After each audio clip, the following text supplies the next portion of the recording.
Bangalore is getting dry under the ground. ഞാൻ recent ആയിട്ട് ഒരു മീം കണ്ടിട്ടുണ്ടായിരുന്നു. അതായത് നമ്മുടെ വീട്ടിൽ പാല് കൊണ്ടുവരുന്നവരോട് നമ്മൾ പറയാറുണ്ടല്ലേ, ഇത് പാല് വെള്ളം പോലെയുണ്ട്, കെട്ടിയേ ഇല്ല എന്ന്, അങ്ങനെ കുറെ കംപ്ലൈന്റ്സ് അവരോട് പറയാറുണ്ട്. പക്ഷെ ബാംഗ്ലൂരിന്റെ ഇന്നത്തെ അവസ്ഥ എന്താന്ന് വെച്ചാൽ പാലില് വെള്ളം ചേർത്താൻ പോലും അവിടെ വെള്ളമില്ല. ബിക്കോസ് എവിടെ കുളിച്ചാലും എവിടെ ബോർവെൽ ഇട്ടാലും വെള്ളം കിട്ടാത്ത ഒരു അവസ്ഥയാണ് ഇപ്പോൾ ഉള്ള. ബോർവെൽ എല്ലാം തന്നെ ഡ്രൈ ആവാൻ തുടങ്ങി. ഒരു മാസം വീടിന് വാടക കൊടുക്കുന്നതിനേക്കാൾ വെള്ളത്തിന് കൊടുക്കുന്ന പൈസ കൂടുതലായിട്ടുണ്ട്. ബൈക്ക് വാഷ് ചെയ്യേണ്ട, കാർ വാഷ് ചെയ്യേണ്ട, അങ്ങനെ ഫുൾ സജഷൻസ്. 600 രൂപയ്ക്ക് വിറ്റിരുന്ന ഒരു ടാങ്ക് ലോറി വെള്ളം ഇപ്പോൾ 3000-നും 4000-നും എത്തിയിരിക്കുന്നു. നമ്മൾ എല്ലാവർക്കും തന്നെ അറിയാം, മനുഷ്യരായ നമ്മൾക്ക് വെള്ളമില്ലാതെ ജീവിക്കാൻ തന്നെ പറ്റില്ല. ബിക്കോസ് വാട്ടർ അത്രയും ഇമ്പോർട്ടന്റ് ആയിട്ടുള്ള ഒരു ഫാക്ടറാണ് നമ്മുടെ ജീവിതത്തിൽ. നമ്മുടെ ചരിത്രം എടുത്ത് നോക്കിയാൽ തന്നെ ഇൻഡസ് വാലി സിവിലൈസേഷൻ ആയാലും നൈലായാലും എല്ലാം വാട്ടർ എവിടെയാണോ ഉള്ളത്, വെള്ളത്തിന്റെ സോഴ്സ് എവിടെയാണോ ഉള്ളത്, അവിടെയാണ് മനുഷ്യർ ജീവിക്കാൻ തുടങ്ങിയത്. എന്ത് തന്നെ അവൈലബിലിറ്റി ഇല്ലെങ്കിലും വാട്ടറിന്റെ സോഴ്സ് ഉണ്ടോ എന്ന് നോക്കിയിട്ടാണ് നമ്മളൊരു വീട് കെട്ടുന്നത്. ബിക്കോസ് വാട്ടർ ഇല്ലാതെ നമുക്ക് ഒന്നും തന്നെ ചെയ്യാൻ പറ്റില്ല എന്ന് നമുക്ക് നല്ല ബോധമുണ്ട്. സോ അങ്ങനെ ഇരിക്കുമ്പോൾ Bangalore, silicon valley of India, lake city of India എന്ന് അറിയപ്പെട്ടിരുന്ന ബാംഗ്ലൂർ ഇന്ന് ഡ്രൈ ആവാൻ തുടങ്ങി. മോസ്റ്റ്ലി മലയാളികളായ നമ്മുടെ മിക്കവാറും റിലേറ്റീവ്സോ ഫ്രണ്ട്സോ ഓർ സംവർ ആരെങ്കിലൊക്കെ ബാംഗ്ലൂരിൽ ഒന്നില്ലെങ്കിൽ പണിയെടുക്കുന്നുണ്ടാവും, അല്ലെങ്കിൽ അവിടെ തന്നെ വല്ല റിലേറ്റീവ്സ് താമസിക്കുന്നുണ്ടാവും.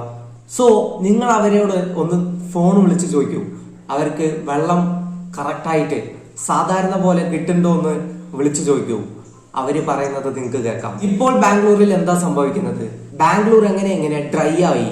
സോ ഇതിനെല്ലാത്തിനെയും കുറിച്ച് നമ്മൾ ഇന്നത്തെ ഈ വീഡിയോയിൽ കാണാം. ഡെയിലി നിങ്ങൾക്ക് നമ്മുടെ സൊസൈറ്റിയിൽ നടക്കുന്ന കാര്യങ്ങൾ അപ്ഡേറ്റഡ് ആയി അറിയാൻ ഈ ചാനൽ മറക്കാതെ സബ്സ്ക്രൈബ് ചെയ്യുക. So welcome to Nandu's view. ആദ്യം ബാംഗ്ലൂരിന്റെ ജിയോഗ്രഫിക്കൽ ലൊക്കേഷൻ നോക്കിയാൽ തന്നെ ബാംഗ്ലൂരിലുള്ളത് ഒരു ഹയസ്റ്റ് ആൾട്ടിറ്റ്യൂഡ് ആണ്. അതായത് വെസ്റ്റേൺ ഗാർഡ്സിനോടൊപ്പം ചേർന്നിരിക്കുന്നത് ഒരു സ്ഥലമായത് കൊണ്ട് തന്നെ ഇതിന്റെ ആൾട്ടിറ്റ്യൂഡ് കുറച്ച് കൂടുതലാണ്. ഫോർ എക്സാമ്പിൾ ഇപ്പോ ചെന്നൈ, ഇതാണ് ചെന്നൈ എങ്കിൽ ബാംഗ്ലൂരിൽ ഇരിക്കുന്നത് കുറച്ച് ആൾട്ടിറ്റ്യൂഡ് കൂടുതലാണ്. ഇത്രയും ഒരു വേരിയേഷൻ ഉണ്ട്. ആൻഡ് ദെൻ നെക്സ്റ്റ് ബാംഗ്ലൂർ എന്തുകൊണ്ട് silicon valley of India or lake city of India എന്നൊക്കെ അറിയപ്പെടുന്നു എന്ന് വെച്ചാൽ, ബാംഗ്ലൂരിൽ പണ്ട് ഓവർ ലോങ് ടൈം അല്ല, ജസ്റ്റ് ഒരു 50 to 100 ഇയേഴ്സ് ബാക്കിന് മുമ്പ് ബാംഗ്ലൂരിൽ 1000-ലധികം ലേക്സ് ഉണ്ടായിരുന്നു. സോ അതുകൊണ്ട് തന്നെ ബാംഗ്ലൂർ മറ്റുള്ള സിറ്റികളിനേക്കാൾ കാണാൻ തന്നെ കുറച്ച് ബ്യൂട്ടിഫുൾ ആയ ഒരു സിറ്റി ആയിരുന്നു ബാംഗ്ലൂർ. ആൻഡ് ബാംഗ്ലൂരിന്റെ മറ്റൊരു പ്രധാന പ്രത്യേകത എന്താണെന്ന് വെച്ചാൽ, ഇപ്പൊ നമ്മുടെ ചെന്നൈ ആയാലും കൊച്ചി ആയാലും മുംബൈ ആയാലും ഇതെല്ലാം തന്നെ മെയിനായിട്ട് അവരുടെ ജിയോഗ്രഫിക്കൽ ലൊക്കേഷൻ നോക്കിയാൽ, അതായത് അടുത്ത് തന്നെ കോസ്റ്റൽ ഏരിയയുമായി കണക്ട് ചെയ്താണ് ചെന്നൈ ആയാലും നമ്മുടെ കൊച്ചി ആയാലും എല്ലാം തന്നെ കോസ്റ്റൽ ഏരിയയുമായി കണക്ട് ചെയ്താണ് ഉള്ളത്.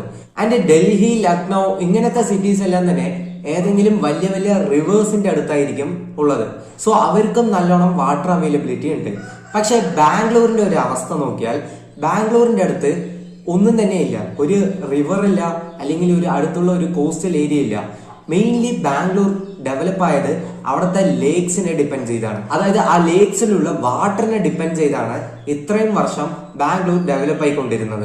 റീസെന്റ് ഡേറ്റ പ്രകാരം ബാംഗ്ലൂരിൽ 1000-ലധികം ബോർവെൽസ് ഉണ്ട്. ബട്ട് ഇതിൽ 5000-ലധികം ബോർവെൽ ഡ്രൈ ആയി കഴിഞ്ഞു. ബാംഗ്ലൂരിലുള്ള മിക്കവാറും ബോർവെൽസിലെല്ലാം തന്നെ വെള്ളം കിട്ടാറില്ല. മെയിനായിട്ട് ഇതിന് 2 റീസണാണ്.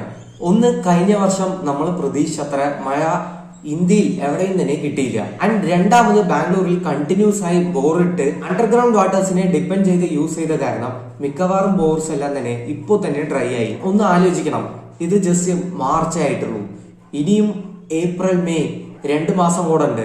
സോ അപ്പോൾ എന്തായിരിക്കും അവസ്ഥ? അവർക്ക് ഇനിയുള്ള 2.5-3 മാസം സർവൈവ് ചെയ്യാൻ പറ്റുമോ? സോ ഇങ്ങനെ പല ടെൻഷനിലാണ് ബാംഗ്ലൂരിലുള്ള ആൾക്കാർ. സോ അങ്ങനെ ഒരു പത്തറ്റിക് സിറ്റുവേഷനിലാണ് ഇപ്പോൾ ബാംഗ്ലൂർ ഉള്ളത്. ആൻഡ് ഇത് കാരണം തന്നെ ബാംഗ്ലൂരിലുള്ള വലിയ വലിയ അപ്പാർട്ട്മെന്റ്സ്, വലുത് മാത്രമല്ല ചെറിയ അപ്പാർട്ട്മെന്റ്സ് ആയാലും കുറച്ച് റൂൾസ് ആൻഡ് റെഗുലേഷൻസ് കൊണ്ടുവന്നിട്ടുണ്ട്. അതിൽ ഞാൻ നോക്കിയപ്പോ കുറച്ച് ഒരു 7-8 റൂൾസ് മെയിൻ ആയിട്ട് തോന്നി. ഒന്നാമത്തെ എന്താണെന്ന് വെച്ചാൽ, വേസ്റ്റ് വാട്ടർ, അതായത് നമ്മുടെ ഈ ഫിൽട്ടർ വാട്ടർ ഒക്കെ ഉപയോഗിക്കുന്നതിന് ആ ഫിൽട്ടർ എന്ന് വേസ്റ്റ് വരുമല്ലോ, ആർ ഒ വാട്ടറത്തെ വേസ്റ്റ് വാട്ടർ, ഇതിനെ ഒന്നും വേസ്റ്റ് ചെയ്യണ്ട, ഇതിനെ കളയണ്ട. ഇതിനെയും സ്റ്റോർ ചെയ്ത് നിങ്ങളുടെ റഫ്യൂസ് ടോയ്ലറ്റിക്ക് അവിടേക്കൊക്കെ ഈ വെള്ളത്തിനെ യൂസ് ചെയ്യണം എന്ന് പറഞ്ഞിട്ടുണ്ട്. സെക്കൻഡ് നോക്കിയാൽ ബാത്തിങ്. യെസ്, കുളിക്കുന്നത് കുറച്ച് കുറയ്ക്കണം.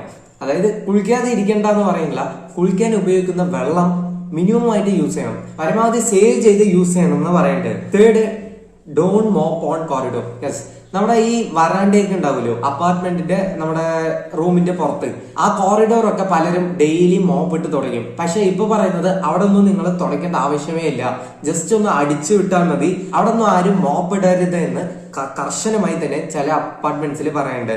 നെക്സ്റ്റ് മെയിൻ ആയിട്ട് ബൈക്ക്, കാറ് ഇതൊന്നും തന്നെ വാഷ് ചെയ്യണ്ട. അതിന്റെ അടുത്ത റൂൾ എന്താണെന്ന് വെച്ചാൽ നിങ്ങളുടെ വീട്ടിന്റെ ഉള്ളിലുള്ള ഫ്ലോർ അവിടെയും പരമാവധി വെള്ളം ഇട്ടൊന്നും തുടയ്ക്കണ്ട, വാക്യൂം ക്ലീനർ ഉപയോഗിച്ച് ജസ്റ്റ് ഒന്ന് ക്ലീൻ ചെയ്തെടുത്താൽ മതി. ആൻഡ് ടോയ്ലറ്റ് യൂസ് ചെയ്യാൻ നിങ്ങളുടെ സീവേജ് ട്രീറ്റ്മെന്റ് പ്ലാന്റിൽ നിന്ന് കിട്ടുന്ന വെള്ളം ഉപയോഗിച്ചാൽ മതി. അതായത് ഈ വേസ്റ്റ് വാട്ടർ ഒക്കെ പോയി അതിന്ന് ഫിൽട്ടർ ചെയ്ത് ആ വെള്ളം വരുമല്ലോ, ആ വെള്ളം ഉപയോഗിച്ചാൽ മതി നിങ്ങളുടെ ടോയ്ലറ്റിലേക്ക്. അങ്ങനെ തീരെ വെള്ളം കിട്ടാത്ത സ്ഥിതിക്ക് പേപ്പർ വേണമെങ്കിൽ ഉപയോഗിച്ചോളൂ എന്ന് ചില അപ്പാർട്ട്മെന്റ്സിന്റെ റൂൾസിൽ പറയുന്നുണ്ട്. ആൻഡ് ചില അപ്പാർട്ട്മെന്റ്സിലെല്ലാം തന്നെ ഫൈൻ ഈടാക്കാനും തുടങ്ങിയിട്ടുണ്ട്. 5000 രൂപ മുതൽ 10,000 രൂപ വരെ ഈ പറയുന്ന ഏതെങ്കിലും ഒരു റൂൾസ് വയലേറ്റ് ചെയ്താൽ ഫൈൻ ഈടാക്കും എന്നുള്ള ഒരു നോട്ടിഫിക്കേഷനും കൂടെ അവർ കൊടുത്തിട്ടുണ്ട്. ബിക്കോസ് അവിടെ ഫ്രഷ് വാട്ടർ തീരെ കുറഞ്ഞു. അതായത് നമ്മൾ ഈ ക്യാൻ വെള്ളം 20 ലിറ്ററിന്റെ ആ ഒരു ക്യാൻ വെള്ളം നമ്മൾ 50-60 രൂപ കൊടുത്താണ് വാങ്ങുന്നത്. ബട്ട് അവർ ആ ഒരു ക്യാനിന് തന്നെ 300, 400, 500 കൊടുത്തൊക്കെ ആ ക്യാൻ വെള്ളം വാങ്ങി യൂസ് ചെയ്യുന്നുണ്ട്. അപ്പൊ പലരും അങ്ങനെ നോക്കുമ്പോൾ മന്ത്ലി അവർക്ക് വാട്ടറിന്റെ എക്സ്പെൻഡിച്ചർ തന്നെ, ചില ആൾക്കാർ പറയുന്നതാണ് കഴിഞ്ഞ മാസം ഞങ്ങളുടെ വാട്ടറിന് മാത്രം 6000 രൂപ ചെലവാക്കി. ആക്ച്വലി നമുക്ക് ഈ സമ്മർ പീരീഡില് ഡ്രസ്സ് ഇടാണ്ട് പോലും ഇരിക്കും. പിന്നെ എനിക്കൊന്നും ഇപ്പോ ഈ ഉച്ച സമയത്ത് ഭക്ഷണം കഴിക്കണം എന്നേ തോന്നുന്നില്ല, ചൂട് കാരണം. ഭക്ഷണം മാക്സിമം വേണ്ടാന്നാ ഫീൽ ആവുന്നത്. പക്ഷെ വെള്ളം ഒരു മണിക്കൂറിൽ തന്നെ 2-3 പ്രാവശ്യം വെള്ളം കുടിച്ചുകൊണ്ടായിരിക്കണം. ബട്ട് ബാംഗ്ലൂരിൽ നിന്ന് നിറയെ ആൾക്കാരുടെ അവസ്ഥ വെള്ളം കുടിക്കുന്നത് പോലും ശ്രദ്ധിച്ചു കുടിക്കണം, ബിക്കോസ് അവര് സേവ് ചെയ്തേ പറ്റുള്ളൂ. സോ അത്രയ്ക്കും ഒരു വേഴ്സ് ആയ സിറ്റുവേഷനിലേക്കാണ് ബാംഗ്ലൂർ പോയിക്കൊണ്ടിരിക്കുന്നത്. ആൻഡ് പല റിപ്പോർട്ടിലും എന്തുകൊണ്ട് ബാംഗ്ലൂരത്തെ വെള്ളം ഡ്രൈ ആവാനുള്ള കാരണം എന്താണെന്ന് വെച്ചാൽ, നേരത്തെ ഞാൻ പറഞ്ഞു അവിടെ 1000-ലധികം ലേക്സ് ഉണ്ടായിരുന്നു. പക്ഷെ ഈ കൺസ്ട്രക്ഷൻ പോപ്പുലേഷൻ ആ ഒരു സ്ഥലത്ത് മാത്രം കോൺസെൻട്രേറ്റ് ചെയ്ത് കൂടുന്ന കാരണം ബിൽഡിങ്സും അതും ഇതും എല്ലാം തന്നെ അവിടെ ഡെവലപ്പായി. ഈ ലേക്സിന്റെ മുകളിലാണ് വെള്ളം. ഈ ലേക്സിനെ വന്നിട്ട് മൂടിയിട്ടാണ് പല ബിൽഡിങ്സും അവിടെ കെട്ടിയിരിക്കുന്നത്. പിന്നെ അതല്ലാണ്ട് ഈ ബിൽഡിങ്സിലുള്ള വേസ്റ്റ് വാട്ടർ ഒക്കെ തന്നെ നല്ല വൃത്തിയുള്ള ലേക്സിലേക്കാണ് ഒഴുകി വിടുന്നത്. സോ ഈ ലേക്സിലുള്ള നല്ല വെള്ളവും സീവേജ് വാട്ടറായി മാറി. പണ്ട് ഈ ലേക്സ് എല്ലാം തന്നെ സീസണൽ ലേക്സ് ആയിരുന്നു. അതായത് മഴക്കാലത്ത് അവിടെ വെള്ളം ഉണ്ടാവും, വേനൽക്കാലത്ത് കുറച്ച് വറ്റും. പക്ഷെ ഇന്ന് എല്ലാ ലേക്സും തന്നെ അവിടെ പെരിനിയൽ ലേക്സ് ആയി മാറി. ബിക്കോസ് എപ്പോഴും മഴ ഉണ്ടെങ്കിലും ഇല്ലെങ്കിലും ലേക്സിൽ എപ്പോഴും വെള്ളമുണ്ട്. പക്ഷെ അത് നല്ല വെള്ളമല്ല, ഈ സീവേജ് വാട്ടറൊക്കെ മിക്സ് ആയി അങ്ങനെ ചളി വെള്ളമാണ് എല്ലാ ലേക്സിലും ഉള്ളത്. സോ ഒരു സ്ഥലത്തിനെ മാത്രം ഇങ്ങനെ പ്രത്യേകമായി കോൺസെൻട്രേറ്റ് ചെയ്ത് അവിടെ മാത്രം പോപ്പുലേഷൻ കൂടുന്നതും അവിടെ മാത്രം ഡെവലപ്മെന്റ് ആവുന്നത് കൊണ്ടാണ് ഇങ്ങനത്തെ ഒരു പ്രോബ്ലം വരുന്നത് എന്നാണ് എന്റെ ഒരു സജഷൻ. ആൻഡ് ഒരു സ്ഥലത്ത് എന്ത് തന്നെ ഡെവലപ്മെന്റ് ഉണ്ടായാലും അത് സസ്റ്റൈനബിൾ ആയിരിക്കണം. ബിക്കോസ് നമ്മൾ മാത്രം ജീവിച്ചാൽ പോരാ, there are future behind us. And ബാംഗ്ലൂരിൽ ഇപ്പൊ സംഭവിച്ചിരിക്കുന്നത് ഒരു വലിയ ലെസനാണ്. ബിക്കോസ് ഈ ഒരു സമ്മർ സീസൺ സ്റ്റാർട്ടിങ് സമയത്ത് തന്നെ ഇത്രയും രൂക്ഷമായ ഒരു problem. And may be upcoming months April, May എവിടെ വേണമെങ്കിലും ഇന്ത്യയിൽ പല സ്ഥലത്തും ഇങ്ങനെ സംഭവിച്ചേക്കാം. സോ ഇപ്പൊ തന്നെ ഈ വീഡിയോ കാണുന്ന നിങ്ങൾ എല്ലാവരും തന്നെ maximum try to minimize the usage of water. ഈ ഒരു വീഡിയോയിൽ വീണ്ടും കാണാം. Tata, bye by.